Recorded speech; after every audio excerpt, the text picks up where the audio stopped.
Hello ladies and gentlemen, and welcome to another one of my camera ramblings. In fact, I think I might start calling these uploads camera rambling. It is another ramble. This time though it's not actually about a camera, it's about a lens that I happen to have in the collection. And I have mentioned this lens before. How I came by it is I don't know, about 5 or 6 years ago, I decided I would buy a Leica 3C. And it was actually the first camera that I bought that would start my collection. And the reason I bought the 3C is because I had one back in the 70s, which I know I've already mentioned before. And I saw this one on eBay for sale with a lens, the Summitar lens, which was the lens I wanted because my original one had the Summitar lens. And I suppose being a bit green, you can learn a lot in 5 or 6 years. I bought it, and when the camera arrived, I was really impressed with the condition of it. The satin chrome was really quite good, and but it soon became evident that the camera needed attention. The shutter wasn't working properly. The chap who sold it, and I would always be a little bit aware now when people say this, he said he doesn't know anything about cameras, and you know, he may well not have done, but clearly the camera wasn't working. So I sent it off to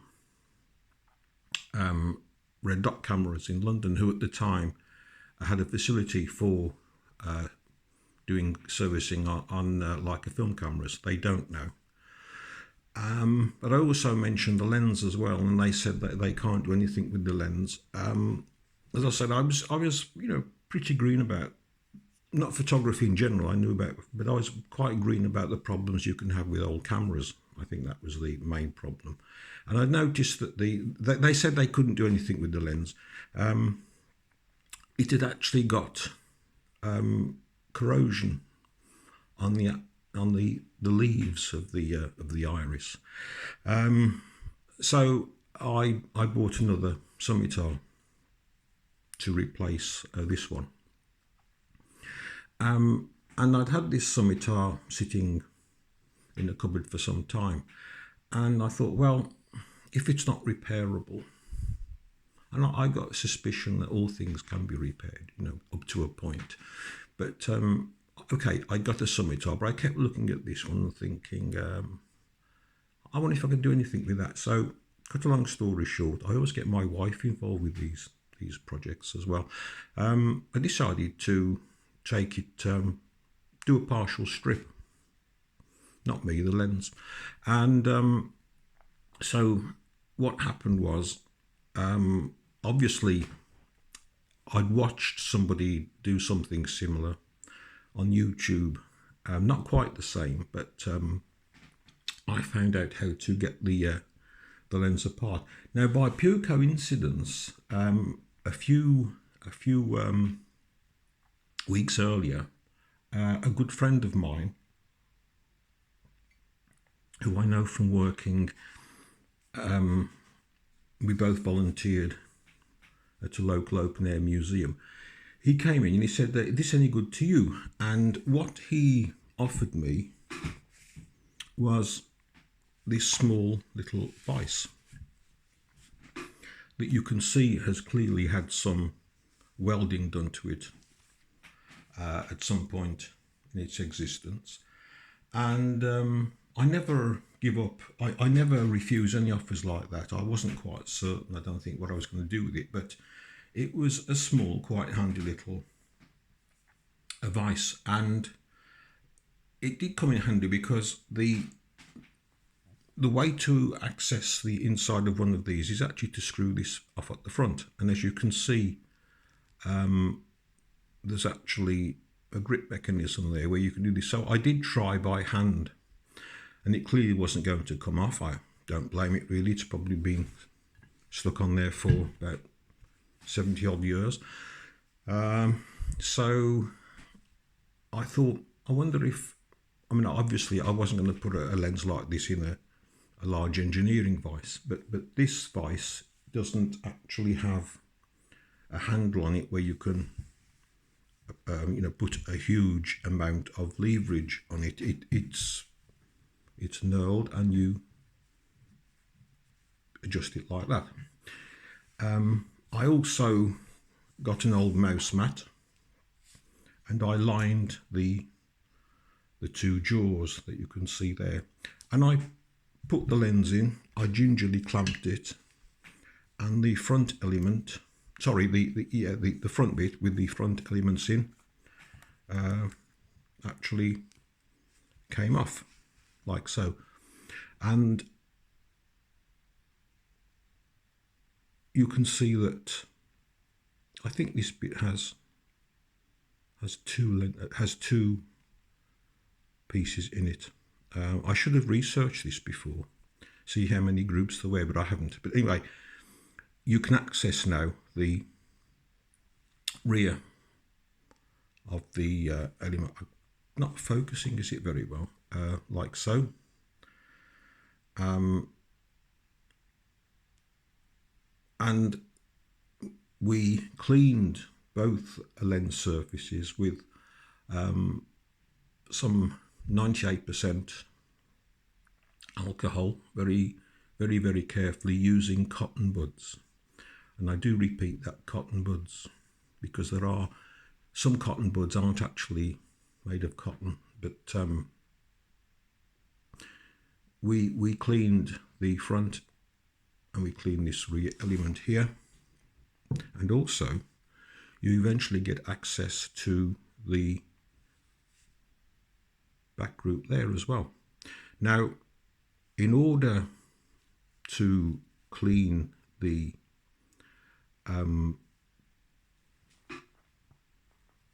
iris leaves, we had to obviously remove them, and I mean they came out absolutely no problem, and then we set about, well, I gave them to my wife, and I said, I wonder if we can clean these. So we did. Well, she did, and what she did, we soaked them in lighter fuel, and then she carefully got, I believe they're very, very soft little pads, and women use them for removing makeup. They're very, very soft, and they seemed ideal. So after they'd been soaked in this lighter fuel, she very, very carefully wiped them with, I'm just trying to get this to focus, and it doesn't want to, very carefully wiped all the corrosion off,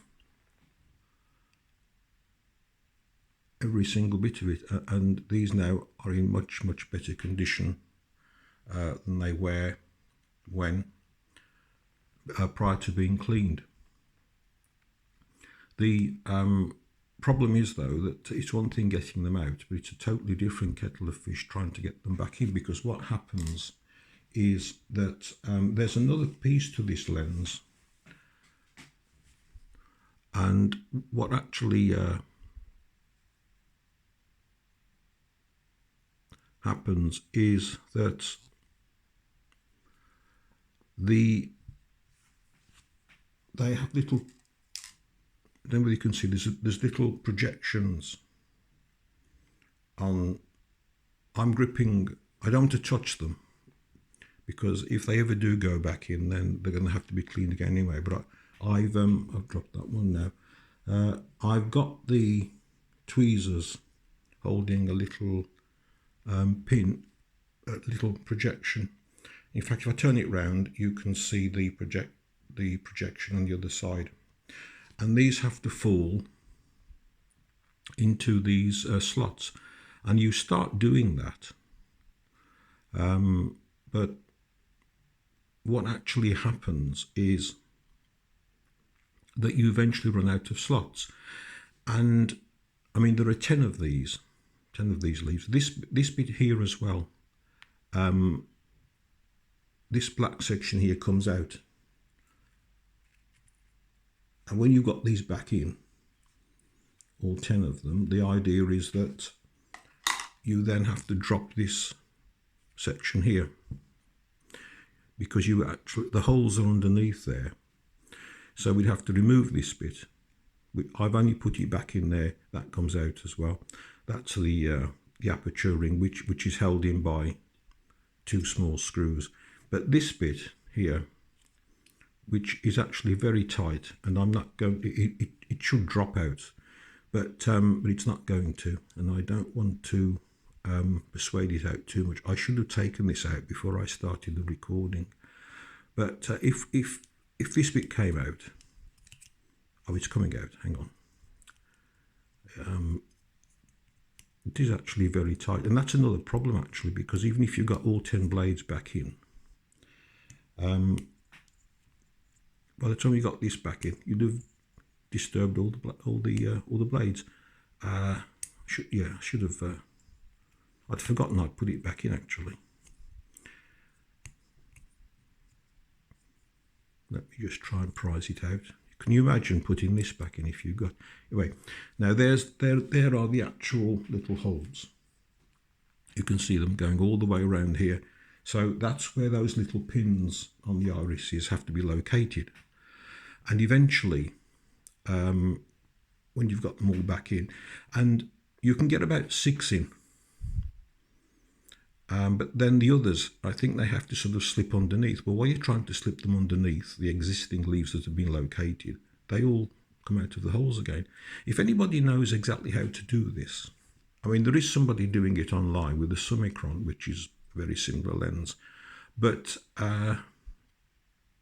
you know, I tried numerous times. In the end, I've given up. But that's how they locate. So in other words, you know, you get one of these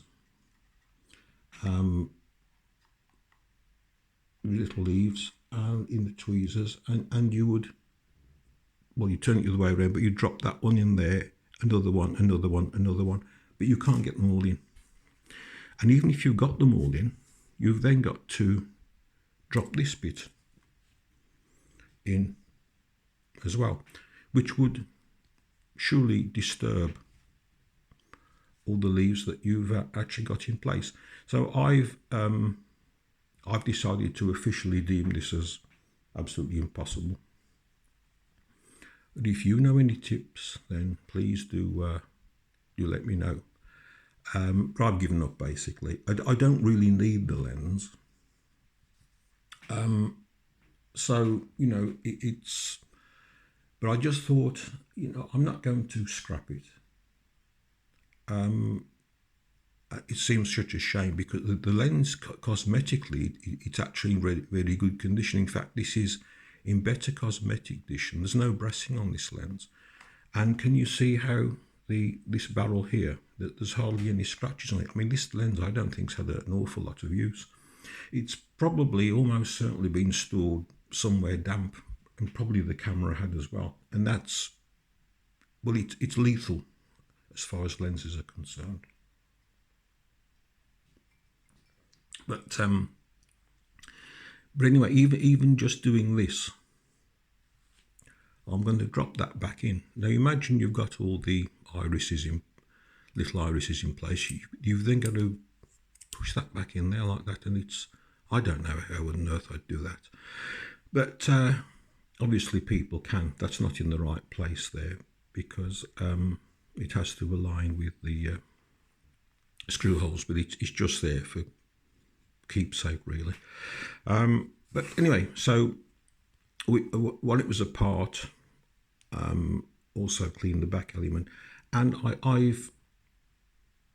I nicknamed this one the Bokeh Master now, because these lenses are very well known when they're wide open.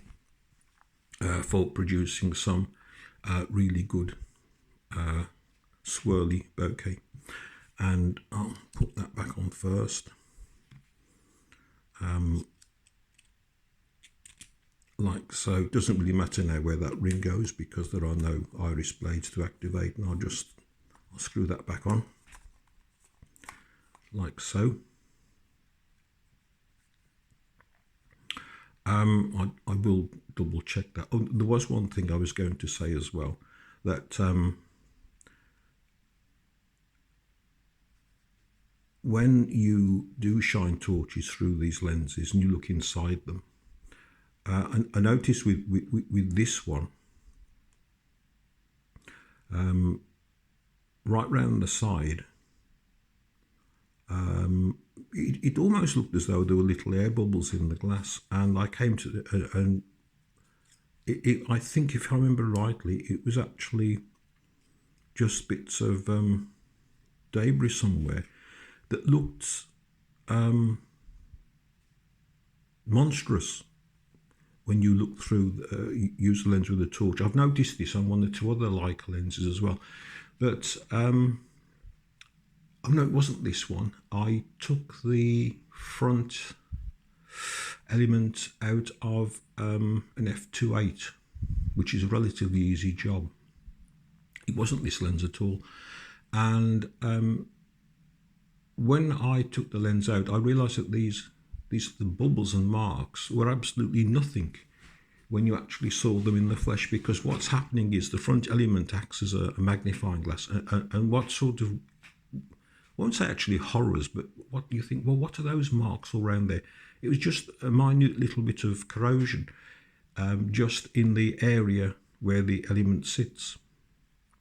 And it was nothing like as bad as it looked, because the front element exaggerates any little things like that, because it's acting like a magnifying glass. So anyway, that's the story of why I've got a Summitar with no iris rings in it.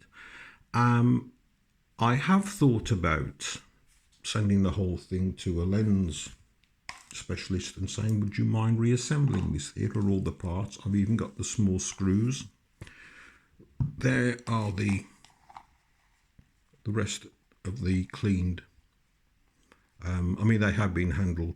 They probably need cleaning again because you don't want any grease at all. But that was done with lighter fuel. You have to be careful though, very, very careful, because if you bend one of them, it would have all sorts of detrimental effects. But as far as I know, those are still nice and flat. Anyway, I did think about. I'm not going to mention their name, but I did contact one camera specialist.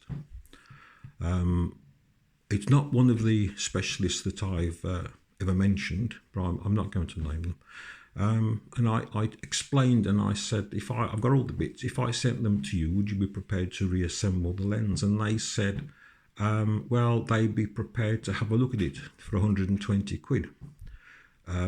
Sorry, if you're not from these shores, a quid is a pound. So they wanted £120 just to look at it. And I thought, well, that's not going to happen. So anyway, it will remain irisless until such a time that I can find out the secrets of how you put these 10 leaves back in, and you then drop that other little device that I pulled out back in there as well, without disturbing the 10 iris leaves that you somehow managed to relocate. So anyway, ladies and gentlemen, that explains why I have got a Leitz Summitar, which, because I've cleaned at least we have cleaned the elements that you can now get at inside, not all of them, but the ones that have an accessible face, this lens is capable of taking some really, really nice photographs, providing, of course, you deliberately want limited depth of field. So that's why I now call it the Bokeh Master. Anyway, thank you for your time. Any comments you want to make, please do so. And at some time in the future, I'll do another upload. As I've said before, I'm really running out of likely things to do now. So anyway, thank you, and I'll see you again in the near future. So do take care, and I'll see you very soon. So bye bye for now.